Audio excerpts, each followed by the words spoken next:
አላሁ አክበር። አሜሪካዊ ተመራማሪ ስለ ረሱላችን ሰለላሁ ዐለይሂ ወሰለም የተናገረው ድንቅ ንግግር። በረሱል ሰለላሁ ዐለይሂ ወሰለም ባላችሁ ፍቅር ልክ ኮሜንት ላይ ሰላዋት እያወረዳችሁ እስከ መጨረሻው ኮፒ ሊንክ ሼር ፖስት እያደረጋችሁ ተከታተሉኝ። አሜሪካዊ የስነ ጠፈርና የታሪክ ተመራማሪ ሚካኤል እንዲህ ሲል አስገራሚ ንግግርን ተናግሯል። በሃይማኖታዊም ሆነ በዓለማዊ ደረጃ ፍጹም ስኬታማ የነበረው ሙሐመድ ብቻ ነው ይላል።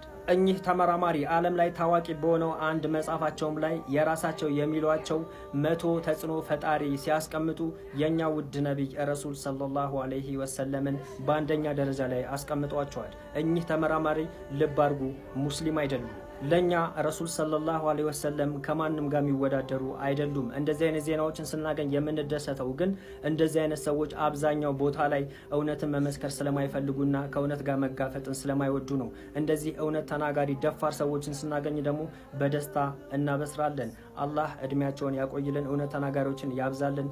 በረሱል ሰለላሁ ዐለይሂ ወሰለም ላይ ሁላችሁም ሰለዋት አውርዱ። ይህ ቪዲዮ በደንብ ሼር፣ ኮፒ ሊንክ፣ ሪፖስት እያደረጋችሁ አዳርሱት።